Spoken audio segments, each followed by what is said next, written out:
Je vous souhaite une merveilleuse journée, plein d'inspiration, de découvertes et de réalisations. Le chant que vous avez chanté, c'est bonheur, c'est merveille, c'est divinité, c'est grandeur. C'est le grand Amin, c'est le grand Dieu Amin, qu'on appelait aussi Dieu la Mère, celle qui réalise tous les souhaits, tous les souhaits. Elle réalise tous les souhaits, Amin. Elle est cachée, Amon-Ra. Elle est la lumière cachée derrière toute chose. Elle est la perfection. Alors c'était grand Dieu Amin, parce que Dieu, la terre, tout ce que tu mets en elle comme semence, elle le fait apparaître dans le bien et dans le mal. Et tu récolteras ce que tu as semé. Et de chanter comme nous venons de faire, ça peut durer 1 heure. Hein. Et après, il y a les basses, et il y a des petites montées très subtiles, et il y a des modulations qui peuvent apparaître, et on peut réellement voyager, et même atteindre des ravissements, se nettoyer, si on sait chanter de cette façon pendant assez longtemps, ensemble, en étant totalement présent dans le contrôle du corps, et des 4 corps, et dans toutes ces choses alors c'est comme une bénédiction. Tous les hommes, c'est une base de l'éducation d'apprendre à chanter de cette façon et d'honorer Dieu la vie, d'honorer Dieu le réel, la réalité. La réalité, la vérité, ce qui est fondamental.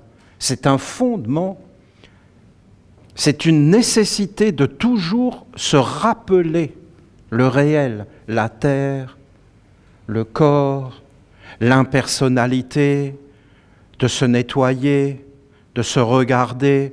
Ce sont des bases de l'éducation. Si nous n'avons pas des bases de l'éducation, si nous n'avons pas une bonne éducation, alors nous devenons des êtres désaxés, mal élevés, mal grandis. Et en fin de compte, nous sommes pauvres, nous sommes conduits dans la pauvreté. C'est-à-dire nous perdons notre richesse, nous devenons faibles. C'est-à-dire n'importe qui peut nous dire n'importe quoi et nous gouverner. Et nous croyons toutes les bêtises qui sont racontées parce que nous n'avons plus de fondement, de discernement, de stabilité, d'éducation.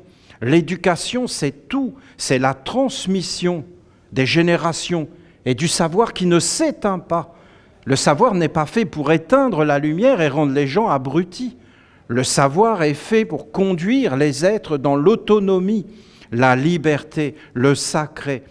Tu es un être précieux, tu es un être unique, tu es un créateur, tu es la personne la plus importante du monde.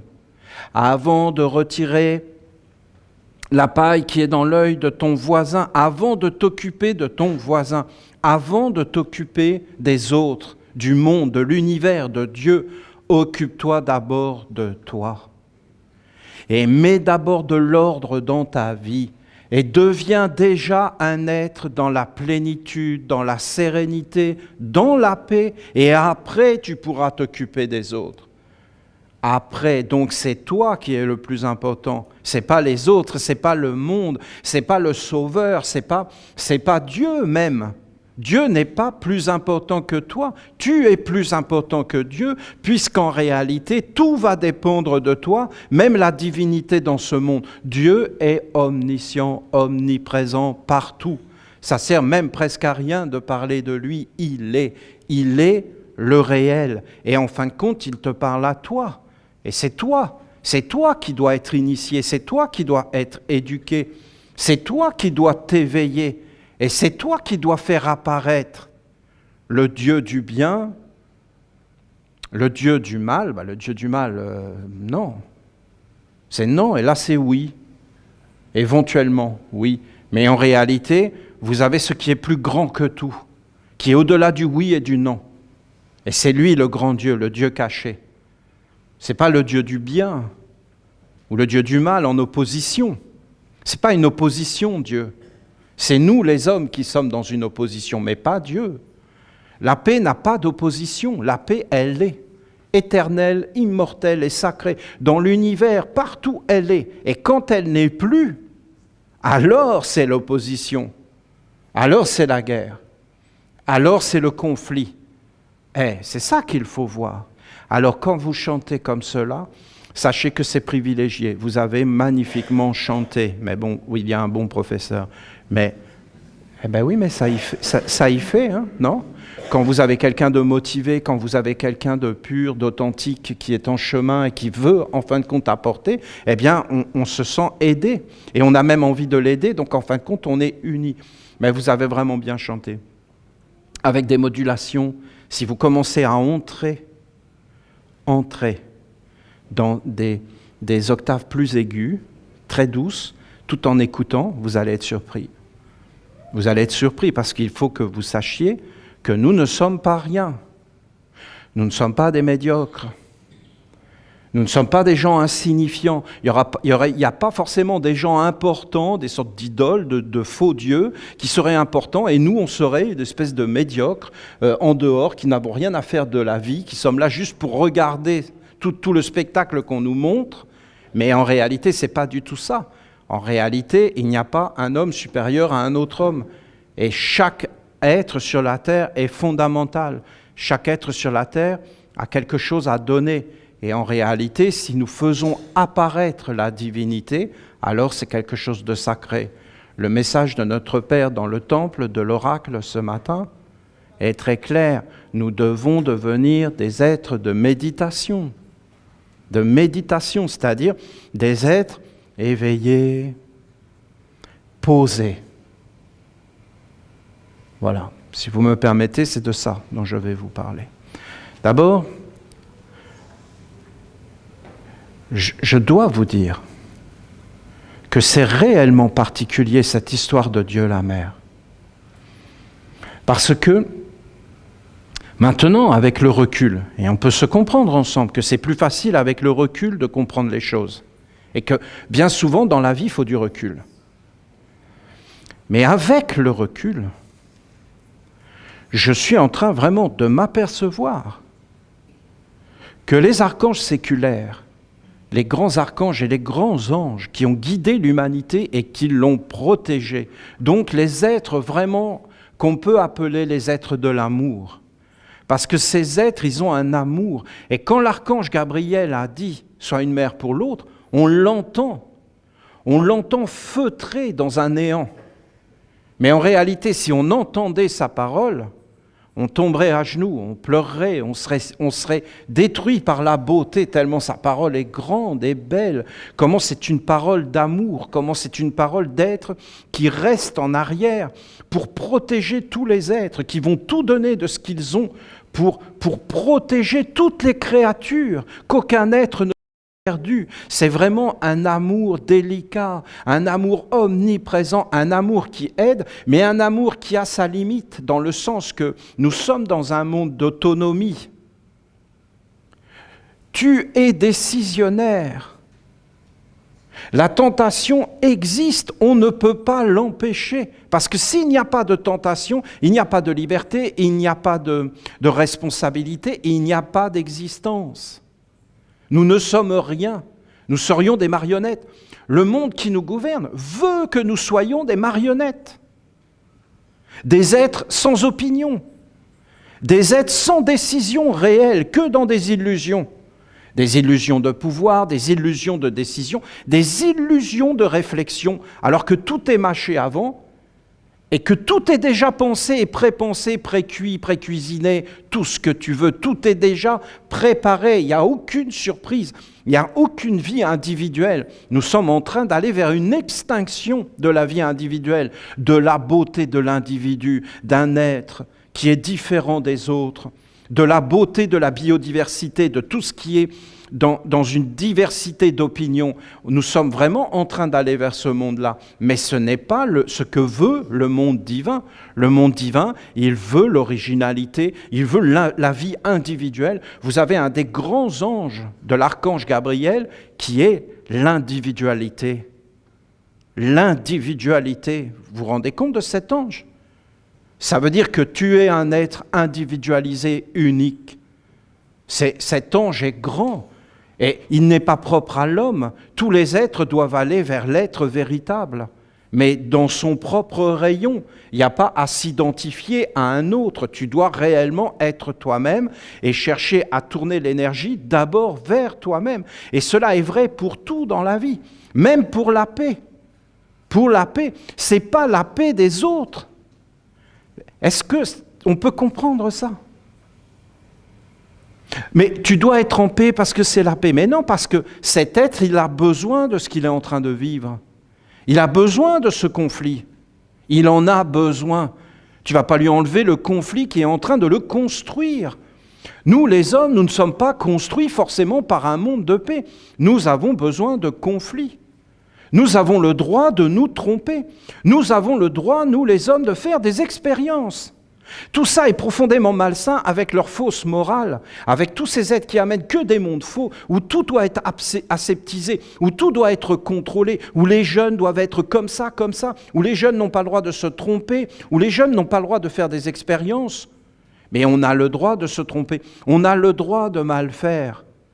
C'est pas quelque chose qui vient, qui interdit, et qui serait sans amour, sans respect, sans connaissance, sans délicatesse, sans patience. C'est pas ça la pédagogie, c'est pas ça le monde.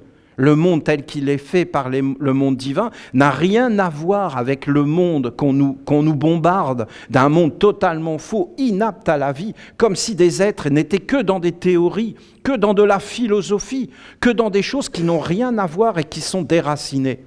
Alors je vous dis qu'avec le recul, je me suis aperçu que ces anges séculaires, ces grands archanges, ces êtres qui sont comme des protecteurs, des veilleurs, c'est comme ça qu'Enoch les appelait, des bienveilleurs, des êtres qui veillent pour qu'en réalité, les êtres soient protégés et aillent vers un chemin. C'est réconfortant, vous ne trouvez pas ? Vous ne trouvez pas qu'il y a un côté réconfortant ? Est-ce que c'est une invention pour être dans le réconfort ? Mais si tu as une maman, si tu as un papa, si tu as des frères et sœurs, si tu as une famille, normalement, ce sont des bienveillants. C'est un regard réconfortant. Ça ne va pas être un regard qui va te juger, qui va te condamner, qui va t'enfermer. Parce que le savoir est bon. Ce qui est mauvais, c'est l'ignorance et le faux savoir. Le faux savoir, c'est quelque chose qui va t'enfermer, qui va te juger, qui va te cataloguer, t'étiqueter définitivement, tu es comme ça, qui va vouloir des normes, qui va vouloir des contrôles. Et pourquoi ils veulent des contrôles, des normes surtout ? Parce qu'ils ont peur. Ils ont peur de tout. Le vrai savoir, c'est le contraire de la peur. Le savoir, c'est quelque chose qui te libère de la peur. Le faux savoir, c'est quelque chose qui augmente la peur et qui va vouloir être rassuré pour votre sécurité. Pour votre sécurité. Mais lâche-moi la grappe avec ma sécurité, ça me regarde, je n'ai pas besoin de toi. Je n'ai pas besoin de toi pour être en sécurité. Ah non, mais on était avec Goulouen, ah non, mais une affaire de fou avec ces aéroports. Et là, on était bloqué à Londres. Et là, il y avait quelqu'un qui avait oublié sa valise. Ah non, mais on ne peut pas imaginer. Hein. Ah non, mais ils étaient 50 CRS pour une valise. Et ils avaient bloqué tout l'aéroport. Et nous, on voulait passer. On va les voir. Ah, parce qu'ils avaient des blocs en verre avec des espèces de combinaisons. Ils avançaient comme ça vers la valise. On leur a dit, écoutez, hein, nous, c'est simple, on veut juste passer. Non, c'est impossible pour votre sécurité. Mais nous, ça va. Nous, on n'a pas de problème, les gars. La sécurité, à mon avis, il faudrait aller voir un psy. Et... oui, mais il y a la valise. Ah, c'est ça qui vous embête ? Ben, on va la déplacer. Hein, on va aller la mettre là-bas, vous allez jouer là-bas, vous allez vous amuser avec vos trucs, et nous, on va juste passer. Ah ben non. Ah non, mais ils nous auraient abattus direct si on prenait la valise. C'est notre jeu, c'est notre valise, on a le droit de s'amuser comme on veut, les gars, hein. Et on a le droit de vivre comme on veut. Nous, on est pour le respect, hein, mais là, ça va trop loin, leur histoire. C'est-à-dire que c'est le respect quand ils nous les lâchent et qu'en fin de compte, ils nous laissent tranquilles, que chacun s'amuse comme il veut avec des histoires de valises. Mais c'est pour vous dire que ça peut aller très très loin. Parce que si tu prends la valise et que tu la poses ailleurs, tu mets en déroute toute l'autorité, tout ce cinéma, toutes ces choses, vous comprenez, qui sont graves. C'est grave.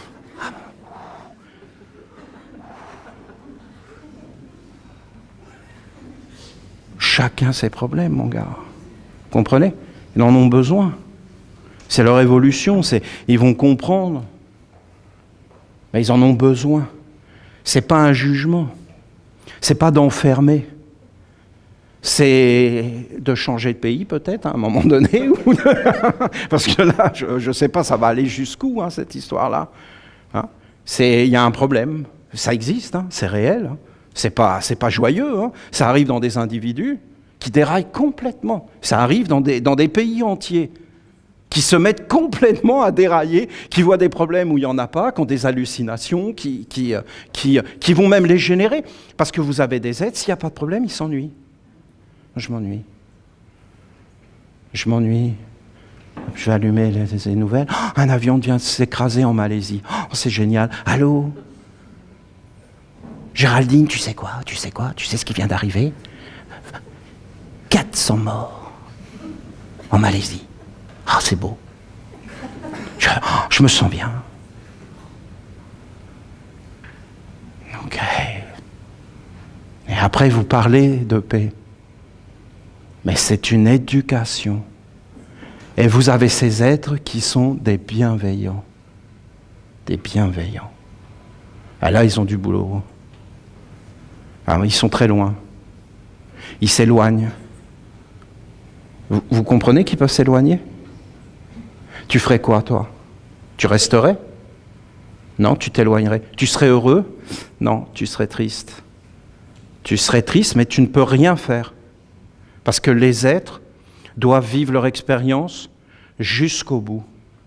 Parce que si on te prend ton expérience, on te prend toute ta vie. Est-ce que tu es obligé de la faire ? Non, tu n'es pas obligé. Ça s'appelle l'éducation, la transmission.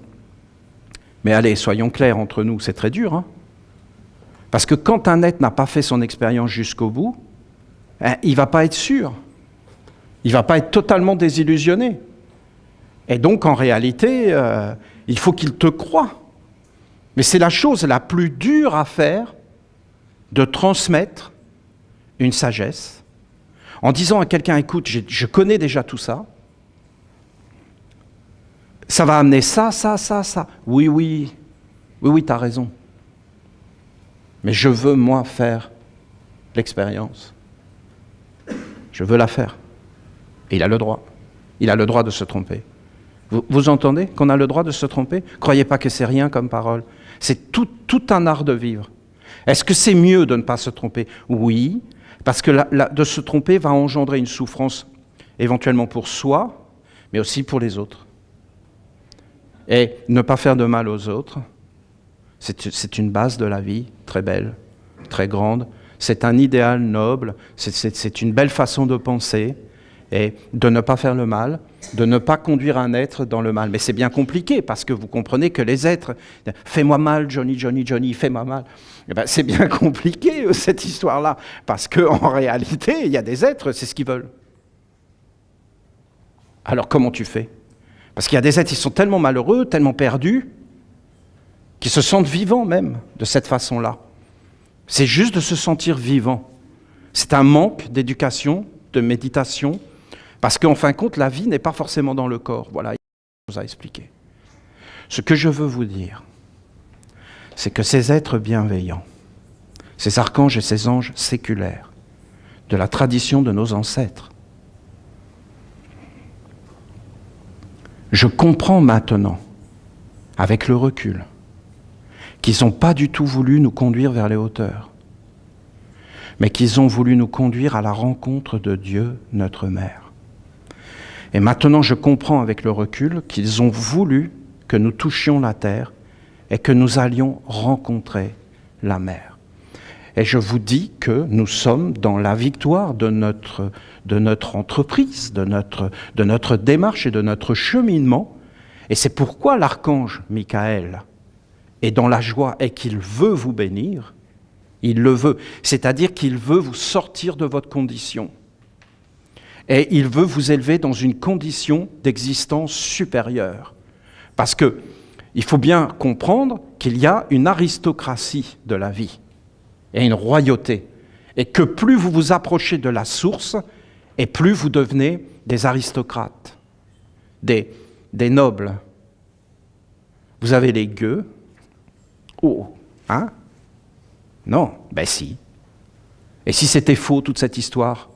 Et si tout ce qu'on nous raconte n'était pas la vérité? Et s'il y avait vraiment des castes? Et s'il y avait vraiment des privilèges? Et s'il y avait vraiment toutes ces choses? Et qu'on dit qu'on veut lutter contre ces choses? Qui a réussi à lutter contre la vérité? Où vous avez vu que les privilèges ont été abolis? Où vous avez vu ça, même chez les communistes qui racontaient qu'il n'y avait pas de privilèges et que les autres, ils avaient leur maison sur la mer Noire et il y a toujours eu des privilèges? Vous pensez que ceux qui étaient au suprême soviet, ils n'avaient pas des privilèges, mais ils étaient privilégiés comme c'est pas possible. Alors, parce que c'est la vérité, c'est comme ça que ça fonctionne. Vous aurez toujours des êtres qui sont dans les mondes supérieurs et vous aurez toujours des êtres qui seront dans les mondes inférieurs. Les pauvres, vous les aurez tout le temps. Vous entendez la parole de Jésus? Ne vous occupez pas d'eux, mais occupez-vous de moi, la royauté. La royauté. Associez-vous à ce qui est royal, à ce qui est grand. Si vous mettez la grandeur dans la royauté, la pauvreté disparaîtra. Si vous vous occupez de la pauvreté, si vous êtes préoccupé par la pauvreté, eh bien en réalité, elle grandira. Parce que ce sur quoi tu te concentres, tu le fais apparaître et tu le multiplies. Alors ils ont voulu nous conduire vers Dieu, la mer. Et vous savez pourquoi vers Dieu, la mer? Parce qu'en réalité, elle est le réel. Elle est ce qui est vrai, ce qui nous libère du mal, c'est-à-dire des illusions et des mensonges. Et je peux vous dire que les illusions et le mensonge, ils sont grands. Or, aujourd'hui, où sont les illusions et le mensonge? Ils ont été répandus dans ces religions. Et après, eh bien, les êtres se sont dit très bien, ces religions, c'est vraiment n'importe quoi. Donc il faut s'en libérer. Ces religions du Père, un Père qui n'existait pas, un Père au-delà, un Père que personne n'a vu, un Père qu'on ne comprend pas, un Père où tout est possible et qui sert en fin de compte à obtenir le pouvoir sur les autres. Et donc les êtres ont voulu s'en affranchir et on a été de catastrophe en catastrophe dans des mondes d'illusions, mais pas dans des mondes réels. Réels. La mer, c'est le réel. Le réel. Je ne peux pas vraiment vous en parler, parce que je ne peux pas en parler. Ce n'est pas que je ne le veux pas, c'est que je ne le peux pas. Parce que comment tu peux décrire une expérience? La mère a donné des enseignements, et on peut les lire. Elle le dit, je suis le réel, je vais te conduire vers le réel. C'est-à-dire qu'elle est vraiment l'éveil. Et elle va te parler de l'enseignement qui a été donné par les anges. Mais dès que ça devient la mer, tout devient comme puissant, parce que la mer, elle fait tout apparaître. Mais il faut être avec elle. Avec elle.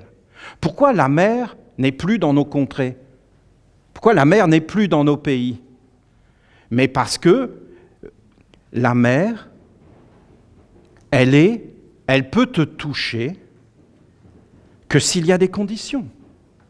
Hein? C'est compréhensible que toi, tu as une maman, mais que tu ne la vois plus, que tu ne veux plus lui parler, ben, tu n'as plus de lien avec elle, tu ne la vois plus, eh bien en réalité, elle ne peut plus te parler, elle ne peut plus te voir, elle ne vit même plus avec toi. Les choses existent, mais ce n'est pas parce qu'elles existent que tu as un lien avec elles, si tu ne cultives pas ce lien avec elles. Or, je vous le dis, nous, les Occidentaux, les Américains, en fin de compte, les anciens peuples chrétiens, nous sommes totalement dans des illusions, mais c'est à un point que c'est même pas, on ne peut même pas en parler. Nous sommes presque à 99% dans des illusions. Et la mer elle-même ne peut même plus nous toucher, nous parler, nous éveiller. Nous allons parler de Dieu la mer, mais ça devient instantanément un concept que nous essayons d'amener dans notre monde à nous. Mais ce n'est pas de faire le pas d'aller vers sa maman et d'être avec elle. Parce que si tu fais le pas d'aller vers Dieu la mère, réellement, pas dans des concepts. Nous sommes pétris de concepts. Nous ne sommes plus dans la réalité. Ces mondes ne sont plus dans la réalité. C'est ce que j'ai essayé de vous dire avec la valise. Va essayer de réveiller un être qui est en somnambulisme et qui est dans un monde totalement ailleurs. Ailleurs. J'étais un somnambule quand j'étais jeune. Je sais de quoi je parle. Je marchais la nuit dans un autre monde. Et mon corps suivait. Ça en dit long si on s'arrête là-dessus. C'est pas parce que tu bouges avec ton corps et que tu vois des choses que tu les vois vraiment, et que tu sais réellement, et que tu comprends réellement, et que tu es dans un monde réel. Si tu veux entrer dans le monde réel, il faut que tu entres avec la mer. Elle est le réel, elle va t'éveiller. Quand Moïse il est sur le Sinaï, c'est un pharaon d'Égypte, c'est un prince d'Égypte. Il est formé dans la sagesse des Égyptiens, c'est-à-dire une sagesse immense, une grande, grande science, un grand savoir. Et qu'est-ce qui lui est dit ? Enlève tes souliers, car la terre sur laquelle tu marches est sainte. Il n'y a pas besoin d'autres principes. La terre sur laquelle tu marches est sainte, sacrée. Il y a une beauté, il y a une noblesse, il y a une dignité dans toute chose. Et même dans ce monde sous tes pieds qui est en recyclage, il n'y a pas de mal, tout est juste, tout est en ordre, tout est en harmonie. Et là, Moïse enlève ses souliers, il marche sur la terre sainte, et là, le feu lui parle et lui dit « Je suis celui qui est », c'est-à-dire Dieu, la mère.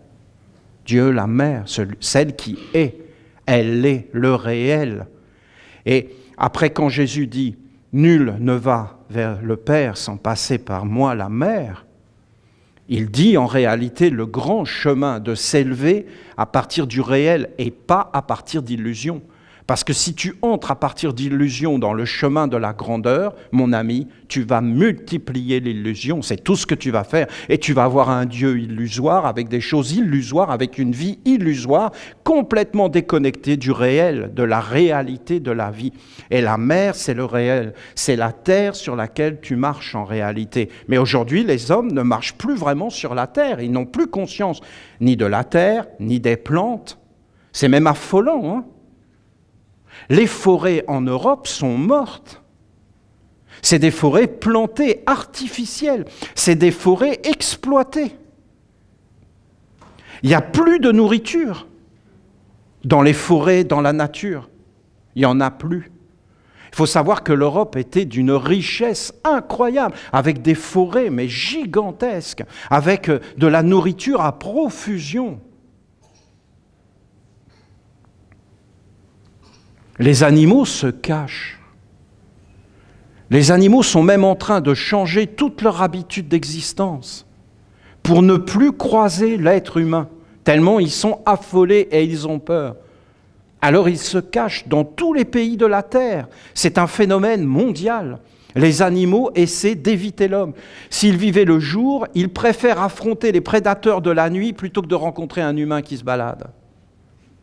C'est réel, je ne suis pas en train de vous raconter des histoires. Donc les humains sont dans un monde qu'ils pensent. Donc Dieu, la mère, si tu vas vers elle, alors c'est comme l'initiation. Maintenant, je vais dire que, comme a dit notre Père ce matin dans le temple, la méditation, c'est fondamental.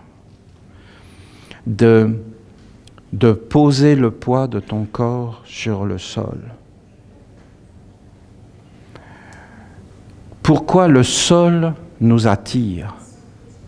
Parce que le sol, il a un centre, la terre a un noyau, et que notre corps veut aller vers le noyau. Parce que Toute chose a son contraire et sa partie complémentaire. Et les choses s'attirent parce que c'est la loi de l'amour et des affinités. Et vous avez quelque chose qui vous pose et vous avez quelque chose qui vous envole, qui vous aspire vers le haut, vers la grandeur. Et c'est dans le cœur qu'il y a ça. C'est le centre de l'homme. Vous avez une partie vers le bas et vous avez une partie vers le haut qui commence avec le cœur et la dévotion. Ce n'est pas le haut qu'il faut chercher. Ce n'est pas d'aller vers le haut qu'il faut aller. Il faut chercher en réalité à aller vers le bas et à se poser sur ce centre du bas. Et à se poser là et à rentrer dans des mondes qui sont des mondes instinctifs, des mondes fondamentaux, des fondamentaux de la vie. C'est ce que nous avons perdu, le lien avec les fondamentaux. Et c'est ce qu'ont voulu faire les anges. Ils nous ont dit, vous avez des corps de feu. Il y a en nous du feu, il y a en nous la similitude de la flamme et du soleil. Nous sommes des êtres du soleil.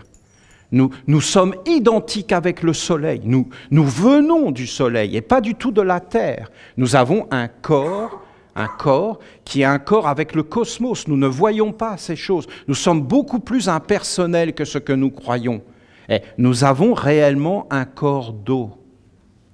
Nous avons un corps d'air qui est tellement important parce que si nous ne respirons plus dans tous les mondes, alors nous sommes comme figés, comme enfermés. Alors on développe des maladies, des problèmes, parce qu'il n'y a plus de respiration, de libération.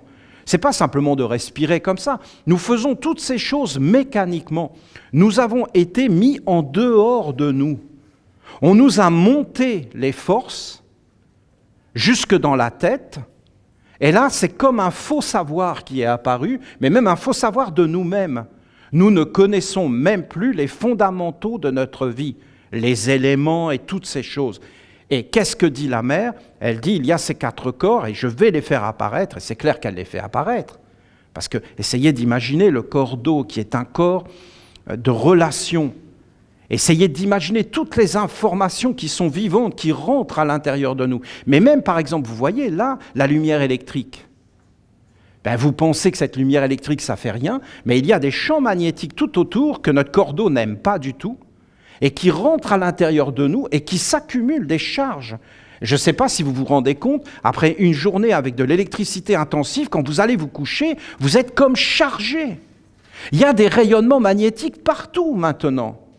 Et ça agit sur nos corps. Comment c'est possible d'accepter des choses pareilles? Mais parce que nous sommes inconscients de la réalité de notre existence, de notre corps. Et d'ailleurs, les religions, les philosophies nous ont poussés vers ça, parce qu'ils nous ont désincarnés. Ils nous ont fait croire que le corps, c'était pas intéressant, que c'était pas bien, et ainsi de suite, et que l'esprit, c'était important, que la culture, c'était une culture de l'esprit. Moi, je vous dis que ça passe par le corps. Et par l'éveil du corps, et par les forces du corps. Et on va être surpris de ce qu'on va voir. Et il y a tout un tas de choses qu'on n'accepterait pas, parce qu'on serait vraiment avec notre mère. On n'accepterait pas les choses. On se met à accepter ce qui ne sera pas acceptable. Voilà, j'en suis là. Je vous dis que la mère nous a dit ces corps. C'était les anges qui nous l'ont dit. Mais la mère nous les a montrés. Ces corps lui appartiennent. Ces corps sont elle. Tu as un corps d'eau. Tu as un corps d'air. À l'intérieur du corps, c'est réel. Tu dois vivre avec le réel. Tu as un corps de terre. Tu as un poids. Un poids. C'est bien ou c'est pas bien? C'est bien. Tu dois avoir du poids. Tu dois être posé. Tu dois être assis. Tu dois être structuré. Tu dois être léger. Léger. Tu dois vivre légèrement. Tu dois t'élever dans la légèreté, jamais avec le poids.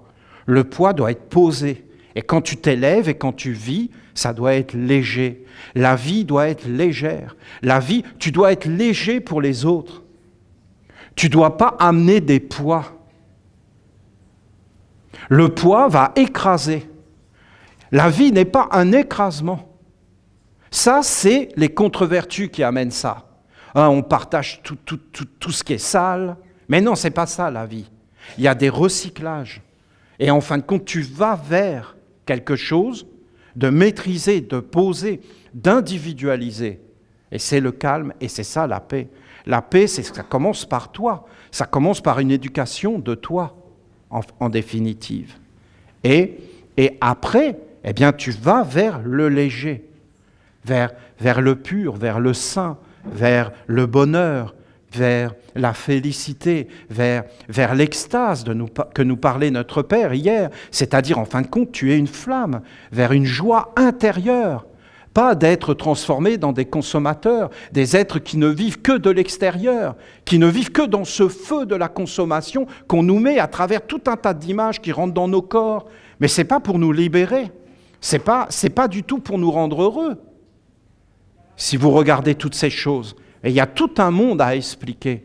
Et la mère a dit que dans ces corps, il y avait des portes par lesquelles tu pouvais entrer et sortir. Et que dans ces portes, il y avait 2 portes, mais en réalité, il n'y en a qu'une. Et il y a une vertu qui t'est donnée avant ta naissance et une contre-vertu.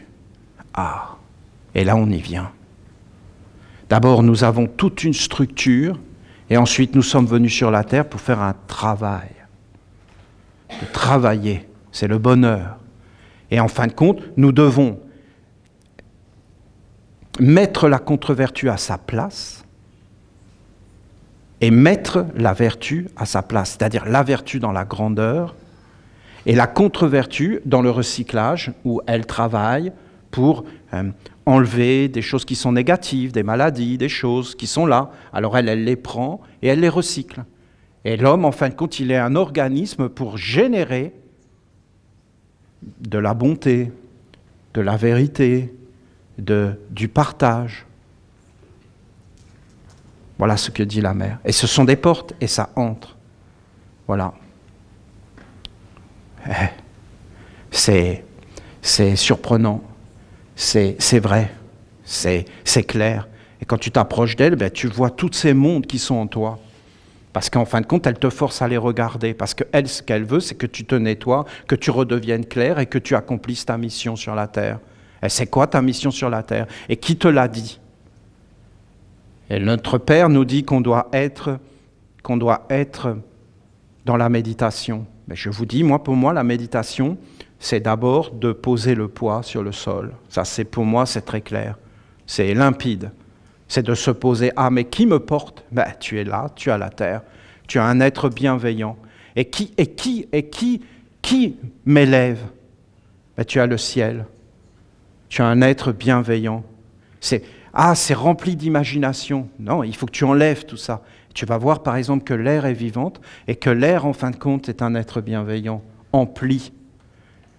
Et ça va te parler. Mais c'est plus dans des croyances. La mère a dit qu'elle ne voulait pas de croyances, qu'elle ne voulait pas de la foi, qu'elle ne voulait pas de tout ça, que tout ça pour elle était une pollution, que l'homme devait être vrai et dans des choses vraies, et que l'homme devait être lui-même et pas dans des croyances, que l'homme devait être dans la simplicité de sa nature et de la nature et que tout était bon. Alors ce sont vraiment comme des révélations. Vous avez ce savoir qui est en train d'arriver. C'est grandiose. C'est grandiose parce que nous avons maintenant comme un instrument qui va nous permettre d'amener une véritable éducation et une prise de conscience. Et ce qu'a dit le Père ce matin, un nouveau ciel, une nouvelle terre et un autre avenir. Mais si tu veux vraiment un autre avenir, mon ami, il faut que tu sois dans d'autres associations que celles qui sont maintenant. Parce que ton avenir dépend des associations que tu as faites dans ta vie, ou tes parents, ou le peuple dans lequel tu es, dans ton pays. Ils ont fait des associations avec des mondes. Mais si tu veux vraiment quelque chose d'autre, il faut des nouvelles négociations. Il faut des nouvelles associations. Il faut que tu sois associé avec des mondes qui vont être des partenaires avec toi, comme Dieu la Mère. Et ce que je voudrais vous dire encore, et je sais que ce n'est pas facile à dire, mais je veux quand même vous le dire. Je regarde le monde et l'histoire que nous connaissons du monde, qui est très courte en fin de compte. L'histoire est beaucoup plus grande. Et l'histoire que l'on connaît est une histoire partisane. Ce n'est pas la totalité de l'histoire. Va connaître les choses. L'histoire, c'est juste des brèves de comptoir. C'était plus ou moins des êtres alcooliques qui étaient en train de dire, ben voilà, il y a eu une guerre là, il y a eu tout ça. Ils étaient en train de parler autour d'un verre de vin et après ils l'ont écrit. Mais ils étaient loin d'avoir toute l'histoire et d'avoir tous les points de vue. C'est bien compliqué. Mais si vous regardez l'histoire qu'on nous a transmise, vous voyez réellement qu'il est en train de se passer quelque chose d'incroyable. D'incroyable. Parce que Dieu, la Mère, je ne la vois pas dans l'histoire. Je ne la vois pas. Et je ne vois pas Dieu, la Mère. Je la vois. Elle est cachée. Je la vois dans cette histoire où on nous dit que Moïse va sur le Sinaï, la plus haute montagne, pour prier, et qu'on lui dit « Enlève tes chaussures car la terre sur laquelle tu foules est sacrée ». C'est des indications de Dieu la Mère. Je la vois dans beaucoup de paroles de Jésus, parce que Jésus a donné des paroles de Dieu la Mère. Que vous me foulez aux pieds. Quiconque boit mon sang et mange mon corps aura la vie. Ce n'est pas le corps de Jésus, le sang de Jésus, hein, voyons. Il parlait de Dieu la Mère. Qui connaît ça, si ce n'est pas les femmes, non? De donner son corps à manger. Voyons, c'est les femmes. Et le blanc et le rouge, mais c'est les femmes. Parce que le rouge, c'est le sang des règles, des lunes, qui rentre à l'intérieur du corps pour nourrir l'enfant. Et après, c'est le lait de la maman qui nourrit. Et c'est bien la maman qui donne son corps à manger. Et c'était bien la maman qui, avant Findus, faisait la nourriture non taxée. C'était la maman et la grand-maman qui nourrissaient et qui donnaient son corps à manger sur la table pour nourrir toute la famille et qui préparaient toutes les forces de la terre pour que cela soit délicieux et qu'en fin de compte les êtres soient nourris. Mais c'est pas rien ces histoires-là. Et en fin de compte, quand Jésus parlait, il parlait de ça. Mais en vérité, ils n'ont pas donné des enseignements de Dieu la Mère. Dieu la Mère n'est pas apparue elle-même.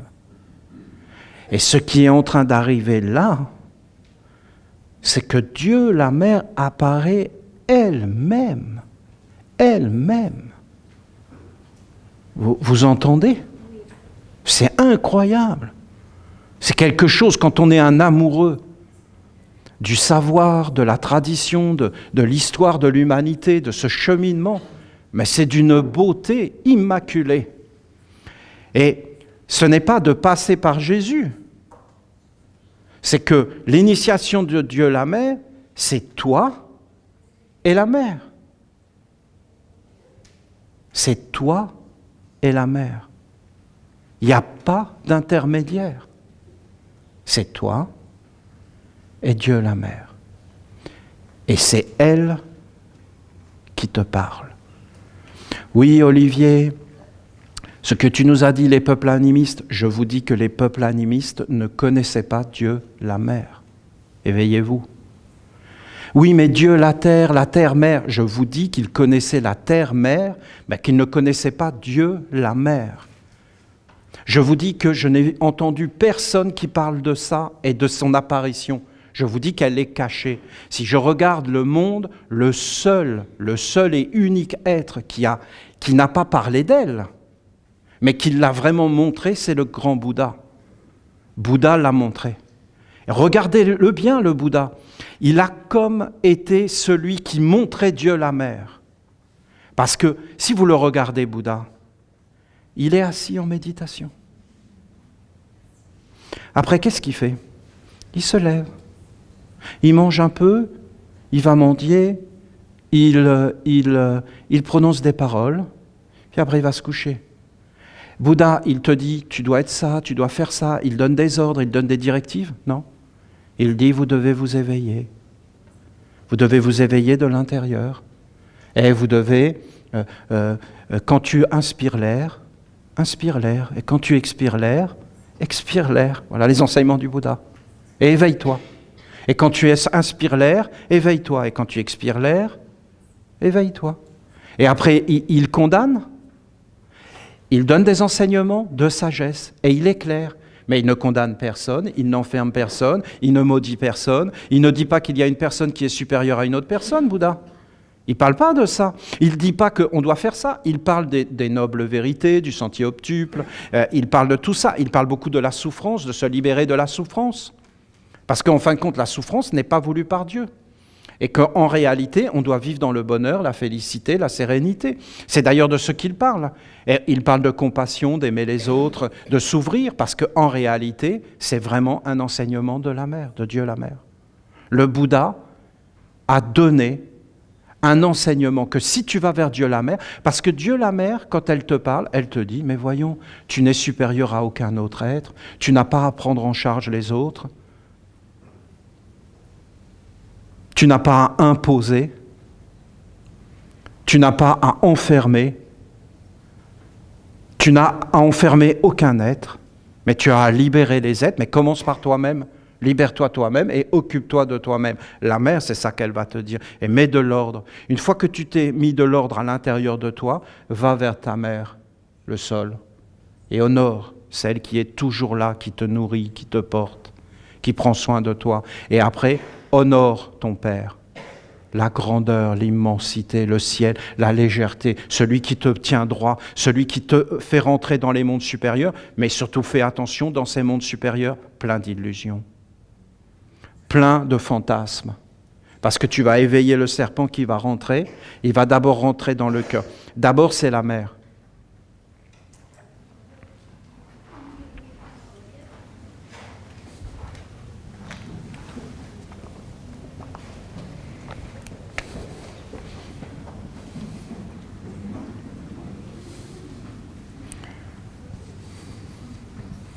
Le cœur est le centre.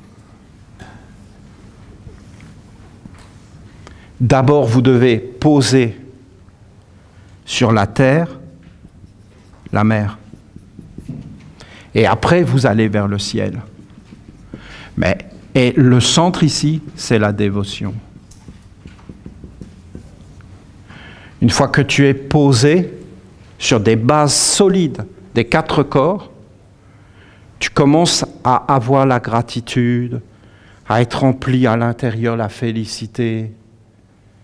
Et donc, à partir de ce moment-là, tu commences à aller vers les mondes supérieurs. Ça commence à te parler. Et tu commences à vivre dans les mondes invisibles. Et tu es dans les enseignements avec les anges, les archanges. Si tu n'es pas fondé sur la mer, ici, là vous avez l'eau et là vous avez l'air, c'est-à-dire les espaces intermédiaires entre le ciel et la terre, le feu qui est en haut, mais aussi en bas. Si tu n'es pas posé dans tous ces mondes, le serpent s'élève,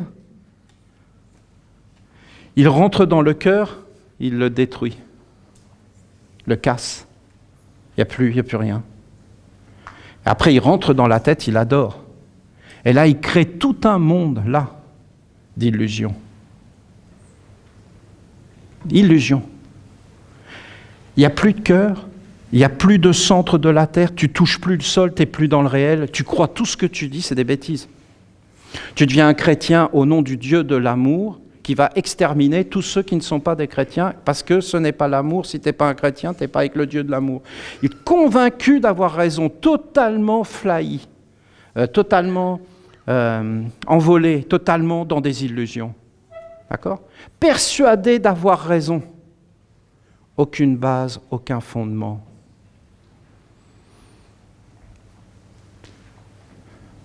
Si tu n'as plus l'alliance avec Dieu la Mère, c'est fini. Personne ne peut aller vers le Père s'il ne passe par Dieu la Mère, les paroles de Jésus. Déformé encore. Donc Jésus est le Sauveur, nous allons nous concentrer sur Jésus et nous sommes sauvés. C'est complètement contraire à tout ce qui est sensé, raisonnable. Mais c'est pas grave, Dieu l'a dit à travers Jésus, donc c'est vrai. Je ne veux rien entendre d'autre, Dieu l'a dit à travers Jésus, tu peux dire tout ce que tu racontes, je m'en fous, Jésus est le Sauveur.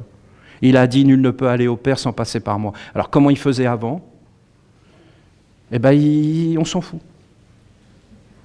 Voilà. Et comment fait quelqu'un qui est adorable et tout ça, et qui ne connaît pas Jésus ? On s'en fout, il ira rôtir en enfer, c'est des brochettes, c'est le barbecue. Ça devient tellement stupide. Nul ne peut aller vers Dieu sans passer par moi. Les fondements, Dieu la terre, la mer. Tu te calmes, tu cultives un état de sérénité, de calme. Plus de guerre. Tu vas vers ta mère te faire initier. Je n'ai pas besoin d'aller vers ma mère, la mère est partout. Et c'est fini. Dieu est partout, Dieu m'aime. Est-ce que c'est vrai ? Oui, mais c'est faux. C'est pas dans le réel. Il faut tout reconstruire. Il faut se poser. La paix en toi, la paix avec le sol et avec le ciel. Et une fois que